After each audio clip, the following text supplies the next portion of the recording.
everyone. Welcome back to Chasing Green Arrows. Today we will be doing the review for the Leicester City versus Chelsea game. It was 2-0 for Leicester. Frank Lampard under the pump, Chelsea under the pump right now. A lot of pressure on them. They should have been title challengers, but right now they're struggling to make the top four. Leicester, on the other hand, they're like in the title race, if you want to look at it that way. Some really good football. Maddison is just looking great now. So I with me, my co-hosts, Abrar Aziz and Zohar Khan. How are you guys doing? Abrar, what's up, man? Bro, I am doing great. Mikel Arteta at the wheel. All you Ole Gunnar fans can go. Get out of here. Get out of here. Fabrizio Romano I actually can't hear you from the top of the summit. I can't hear you from the top of the table. What are you saying? Speak up, son. Speak up, son. Speak up. Of course you're not going to be able to do it, but you know the truth now. Fabrizio Romano has said it, bro. Mikel Arteta at the wheel. I mean, I'm just saying, sometimes these people can be biased, unreliable. You never know, bro. It's the media, bro. Fake news. But those are some very interesting comments. But we heard them for 4 years, bro. You should be used to them by now. Oh, yeah, for sure. I think we're swaying away from the topic. Sorry. No worries, man. So how are you doing? That's what I was gonna ask. I'm good, man. I'm good. Thanks for asking. It's good, yeah. So your initial thoughts on the games. Chelsea again, I don't know what's happened last month. Just not added. Whereas Leicester looking great. Your initial thoughts. How did you see it pan out like this? Don, you can absolutely. I called this. Yeah. So. Absolutely, I called the game 2-0 to Leicester. But listen, I mean, as much as I hate on Frank. It's like no matter who he plays, this guy can't catch a break right now. Nothing is working out. Nothing's working out. No matter who he plays, how he sets his team up, who he plays in his back line, just nothing's working out for him. And it's a question of when, not if anymore. If he's going to get the sack, another result or two like this. Yeah, another result or two like this, bro. I think it's done. I think that Chelsea are going to cut their losses. I know that Gus Hiddink is doing nothing, so that'll be the perfect caretaker manager for them. Yeah. There's also Thomas Tuchel. Thomas Tuchel is also available. Yeah. And Don, did you already saw this coming from the beginning of the season that Chelsea is gonna mess up? But did you think it was gonna be this bad coming at midway season? No, honestly, I did not. I expected them to do poorly, and then they suddenly started picking up pace, and I was like, "Wow, these guys have just really turned around." And they surprised me, honestly, in the middle when they were right up there as title challengers, along with with United Spurs right and now. with Liverpool. Yeah, United is doing well. You at least United sustaining that top position. Chelsea and as soon as Chelsea and Tottenham became title challengers, they slipped so hard.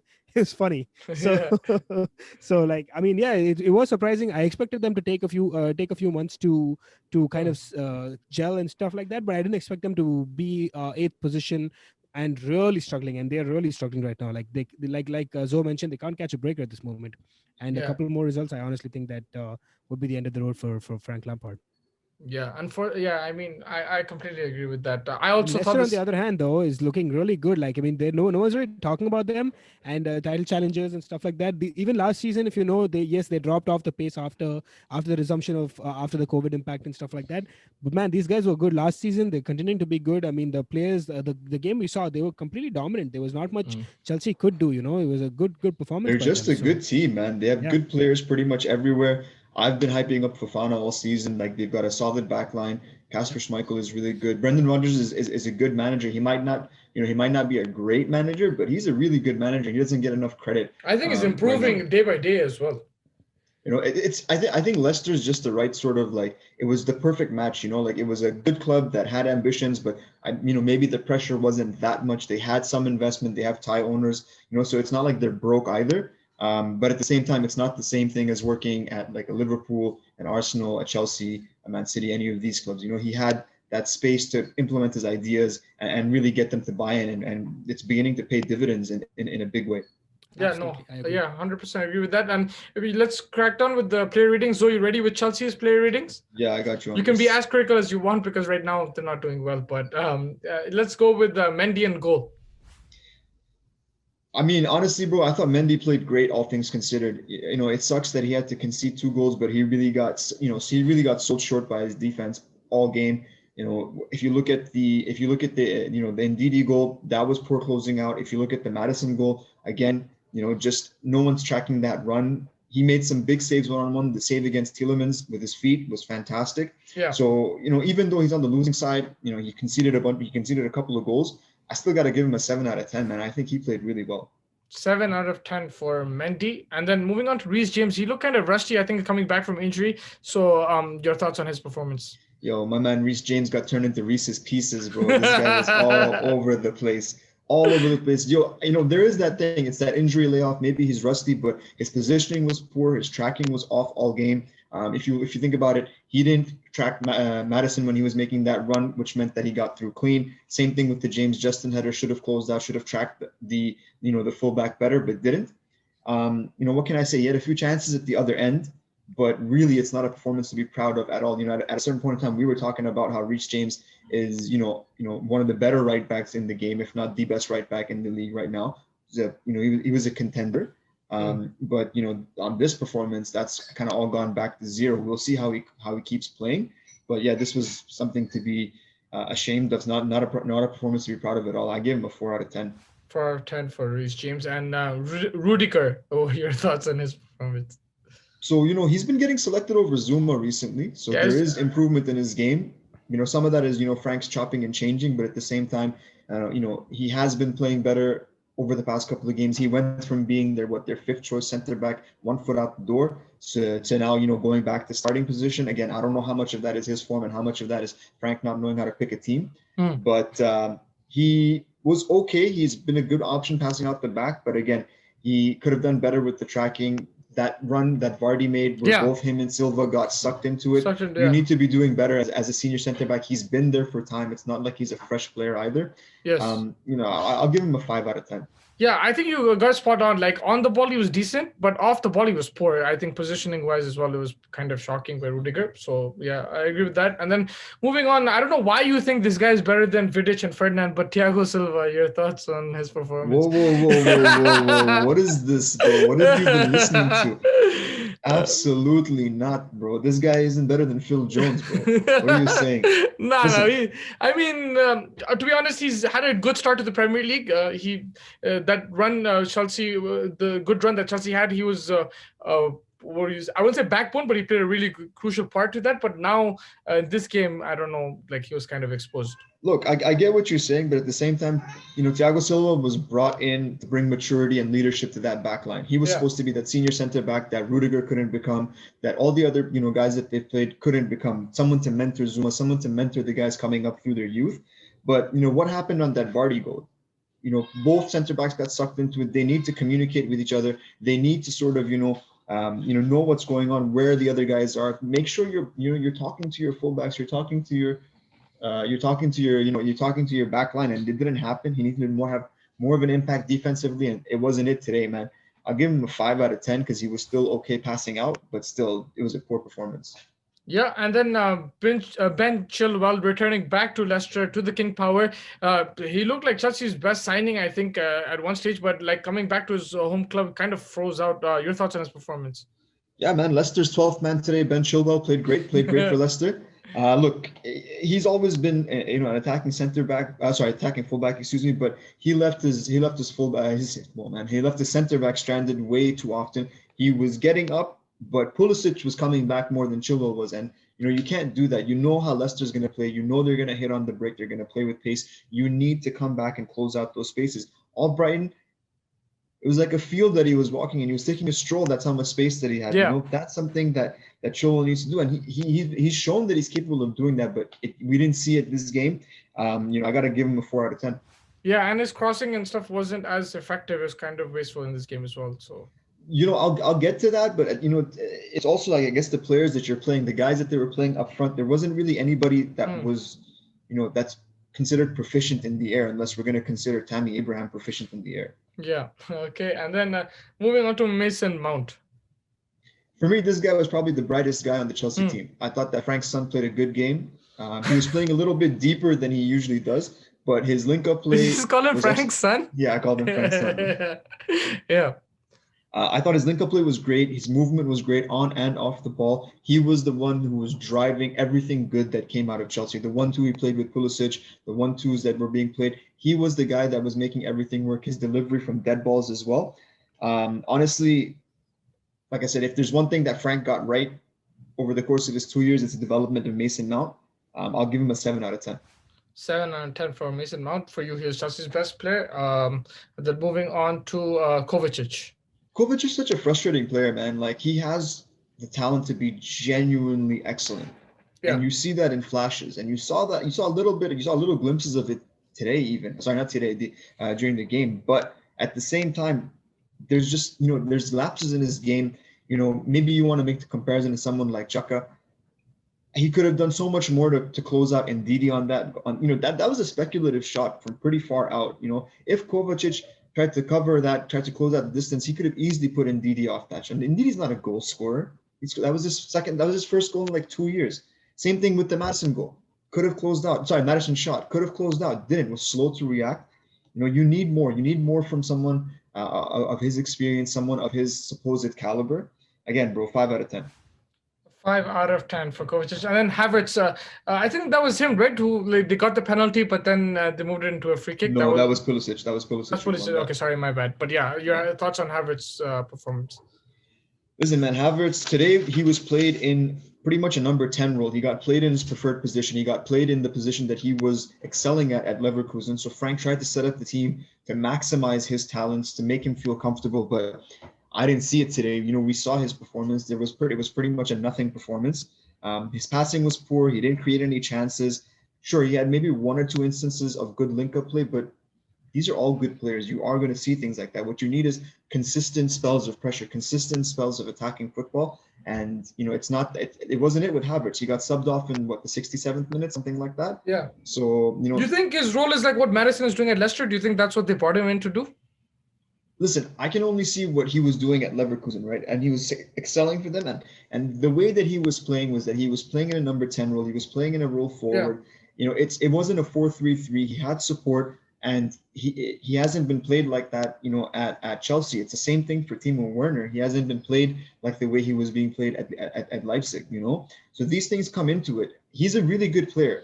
There's no way that, a player of his talent doesn't perform. Maybe Chelsea isn't it, but he's going to do well at some point in his career, 100%. Once he regains his form and confidence, he's going to be a real baller. But right now, it's just not happening for him at Chelsea. Maybe a new manager will be able to get the most out of him. That's part of the talk behind why they want to get a German manager for Chelsea, because you'll be able to sort of unlock the potential of Timo Werner and Kai Havertz.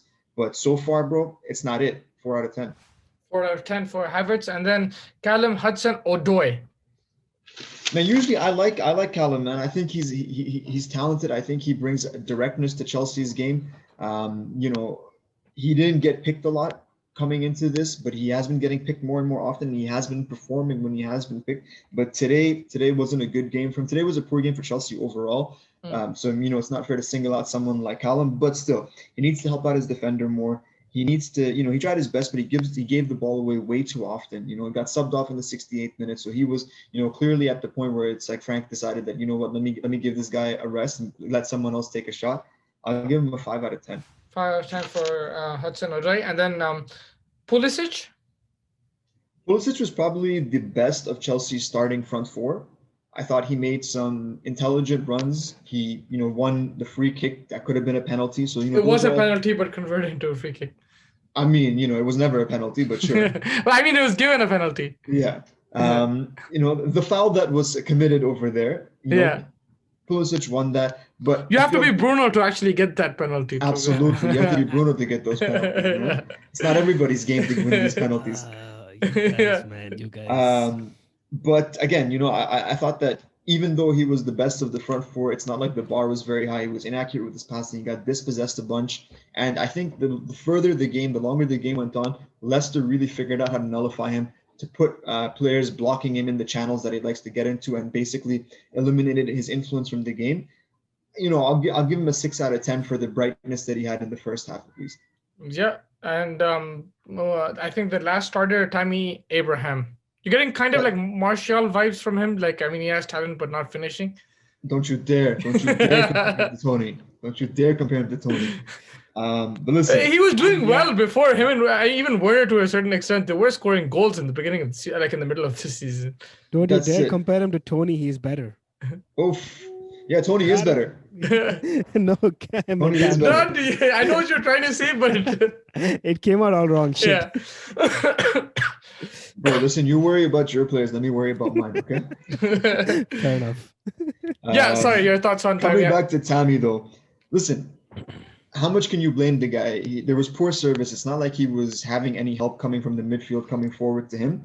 But again, you need a striker that's going to survive off scraps. We saw what happened with Cavani against Fulham. There wasn't necessarily a lot of service going into him, but a top-level striker and a club like Chelsea needs a top-level striker. Those are the guys that are going to turn half chances into goals, right? Those are the guys that are going to make something out of nothing at times. And Tammy isn't it. He didn't help himself, even though it was poor service. One shot on target. He's not the solution to lead the box, in my opinion. He has pace, but he's missing a lot of the other elements that you need from your forward. At least we made the joke about Tony, but at least Tony wins you penalties. At least he dribbles into the box and gets fouled. Tammy doesn't even do that. And but there's something with these strikers, like both. I think even Giroud to a certain extent, when they come off the bench, they look better and they do get into the space. Listen, it's also about playing to their style. Like if you're gonna play Giroud and you're gonna play crosses, that's gonna work. If you're gonna play crosses with Tammy Abraham, that's not what he's good at. Okay, yeah.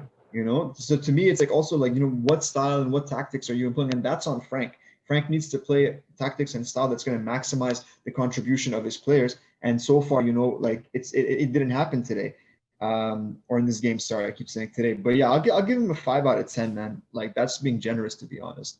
5 out of 10 for Tammy Abraham, and then for the substitutes, your favorite player in the Premier League, he's coming on off the bench these days, Mr. Ziyech. That's it, bro. He's working his way back into form. He's going to be a problem. Mark my words.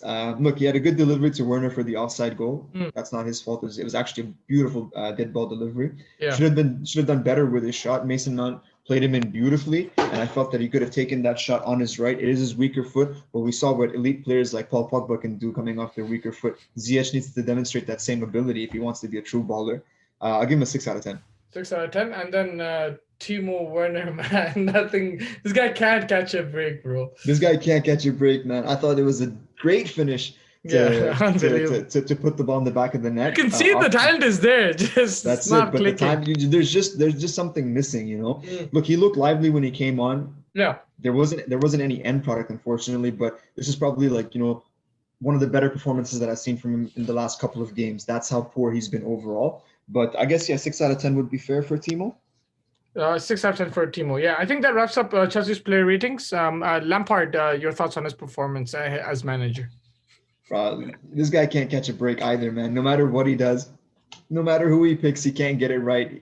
Played Havertz as a 10, plays a 4-3-3, plays Giroud, plays Tammy. It just doesn't work out. He's got so much talent, but he isn't being able to figure out. And it's a genuine question. What is Chelsea's best 11? I can't answer that. I don't think you guys can either. I definitely know Frank doesn't know the answer. Yeah. So it's a lot of things weren't his fault. Like, okay, he played Havertz as the 10 to maximize his ability. Havertz flopped. He played Rudiger because he's been playing well. Rudiger flopped. Reece James, terrible. These are things that aren't his fault, but at the same time, at the end of the day, the buck always stops with the manager. The buck always stops with the manager. So 4 out of 10 for Frankie, man. 4 out of 10 for Frank Lampard. Yeah, that wraps up Chelsea's ratings. Thank you so much, Zoe. Now we'll move on to Leicester. Don, man, I can't believe Vardy was supposed to sign in the Arsenal a couple of years back, but he didn't. And I think I know why, because Leicester are ahead of Arsenal, right, in the league right now. So he made the right choice. Do you feel? I don't know about that, but yes, he's a perfect guy for Leicester. I mean, the guy, the way he runs, he's just a machine, man. What a guy! I mean, he's my favorite non-Arsenal player. I think amongst the guys who doesn't play for Arsenal, I think Vardy is right up there among the top for me. What a player! I mean, he's not scoring the goals in the last couple of games, but he's getting into the spaces, those positions, and he just keeps running, gets into those positions, moves the defenders towards him, and creates chances for some of the others around him. Like the likes of Maddison and stuff can use that space and score those kind of goals that they're able to. So hats off to Vardy. He's a baller for me. Yep. So let's crack on with the ratings. Let's go with Kasper Schmeichel in goal. Didn't have much to do. Your thoughts on his performance? Hardly had anything to do. I mean, I can't remember one of the saves. I mean, I genuinely don't remember any one. But if you think about it, I think Kashmir Michael is one of the best ball distributors in terms of the goalkeepers. I think he distributes the ball really well. He gets the move going pretty quickly. So I think just on the basis of that, because I have nothing much to kind of rate him on, so I'll give him a 7 on 10 based off of his distribution. Yeah, and clean sheet. It's a clean sheet as well. Also, his positioning, I would say, was good. Like, I think that was one thing which was good. He made like those regulation saves pretty good. Sorry? Can you guys add a point because he's Peter's son? Forgive, mate. Just for the two of you. You want to give him? Yeah, that's fine. I think he deserved it. I mean, clean sheet as well, right? So I mean, 7 on 10 is fair as well. Yeah. Okay, 8 on 10 for Kashmir Michael. And then moving on to Timothy. Zo, can you help me with the last name? Castagna. Castagna. Yeah. He was good, man. Both sides of the pitch, attacking wise and defensively, I thought he was really good. I think both the wing backs for Leicester were very, very good. And I think the way Brendon sets his team up, I think the wingers, the fullbacks become an important part of the game. And I think both of them showed a lot of energy. Both of them showed a very good commitment on both sides of the field, which is what I really liked. So 8 on 10 for Castagna. 8 on 10. And then moving on to Wesley Fofana, to be honest, I have to admit that now I understand why Zoe wanted him in our combined 11 in front of Zuma. I was going for Zuma in the team, but I understood why. Like, he played really good, Ben. Your thoughts on his performance? He was a rock at the back, aerial threat. I mean, aerially he managed everything. He didn't give anyone a chance, and just anything. Like he was also his in terms of his communication with Evans and stuff like that. I think he was very, very good. I thought he had a perfect game. I don't remember anything that he really did wrong. So I'll give him an 8.5 on 10.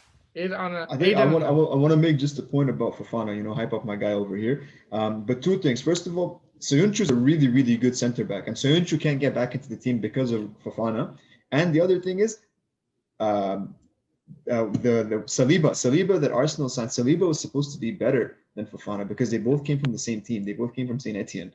Yeah. And Saliba was actually rated higher than Fofana. So it's a little bit of good news for you, Donny, because if Saliba can realize that potential, you're gonna have a real stud on your hands. Yeah, absolutely. I can't wait. I'm a little bit surprised with the way he's been handled. I don't know what went on back behind the scenes. There's some rumors about him not completely recovering from his knee injury, which is what caused the delay. But I don't know how. I think it was, I can't remember if it was knee or some kind of some injury that he had that he didn't recover completely from. So that's why they wanted to give him some more playing time back with Saint Etienne, and if he can just get some game time, get some games under his belt, get some minutes under his belt. Hopefully he can come back stronger.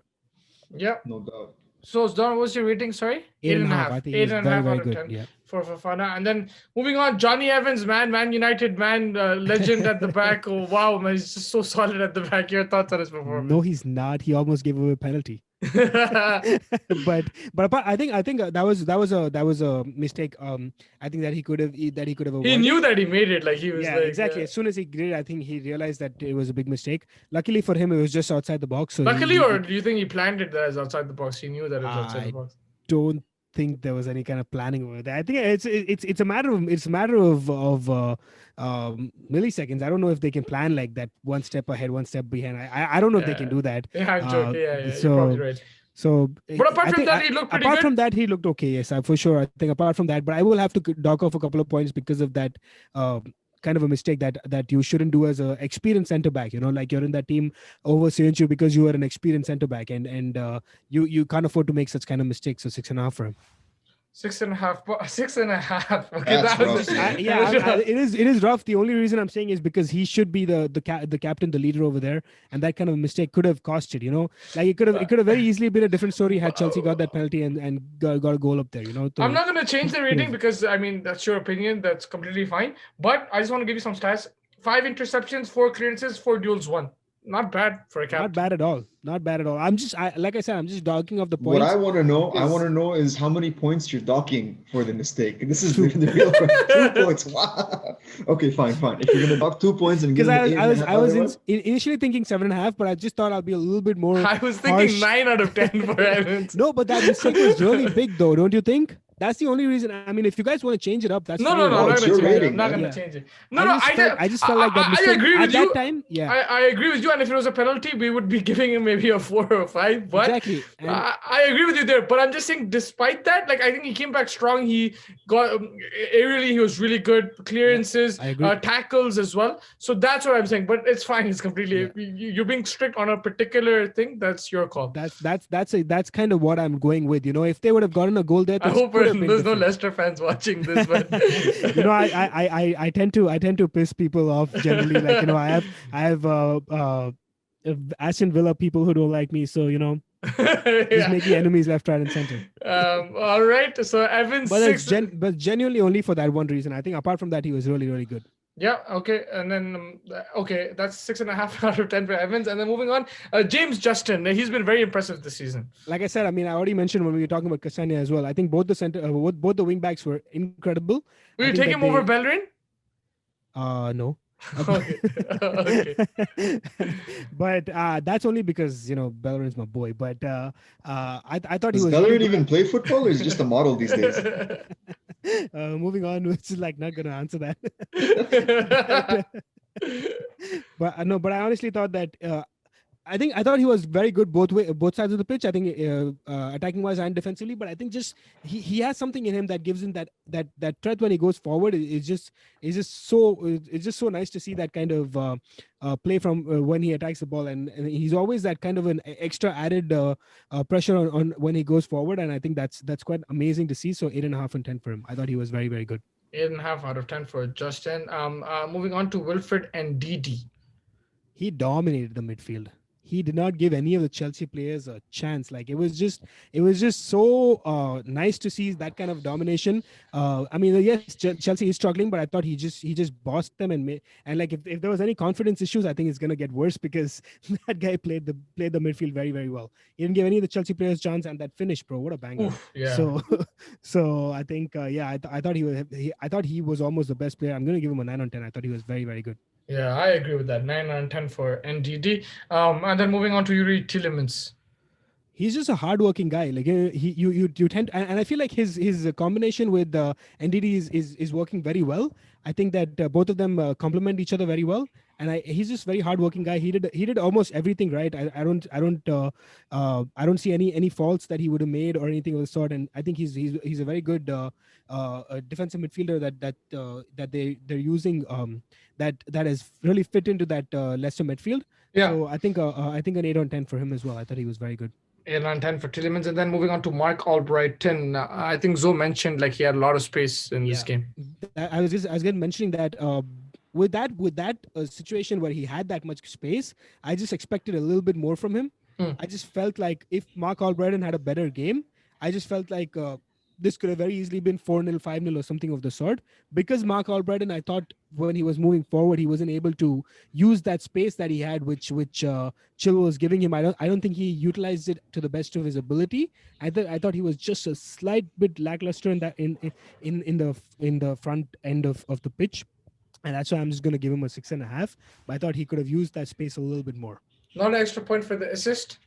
I thought he was good. I mean, that's kind of why I just felt like it could have very easily been 3-4-0 if he could have added a little bit more to his end product.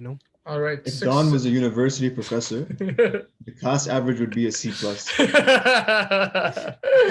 No, but the only reason again I'm saying it is because I felt like if he would have, he did okay. I'm not taking anything away from him. Don's still pissed off that Leicester won the league that year and Arsenal should have won it. That's all I can think about right now. I think that this is a very, very good team. I'm just specifically bringing out certain points that I think if he would have brought a little bit more to his end product, I think it was 3-0 4-0 easy because the way that Leicester were playing, I just felt like 2-0 was a lesser score, and Chelsea weren't doing anything at all in that game. So in terms of that, and only these two, everyone else has gotten good scores. Don has high expectations, like 6.5 out of 10 for Albrighton. And then James Maddison, man, this guy is a player that Arsenal need, man. Wow, what a player, bro!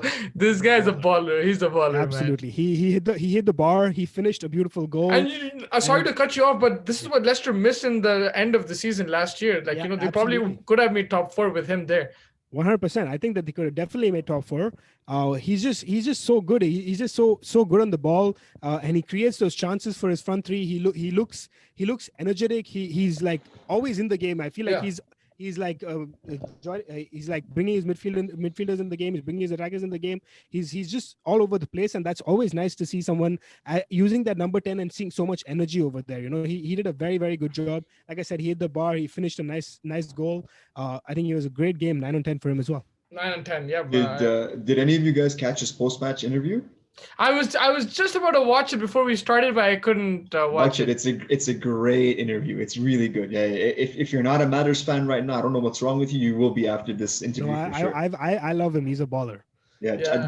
definitely both. I recommend everyone check it out. It's a really fun interview. Yeah, and he's scoring. He's in good goal scoring form as well. Yeah, unbelievable, I think. And then moving on to Harvey Barnes. Harvey Barnes, I thought it was a kind of a game of two halves. I thought he was very very sharp in his first half.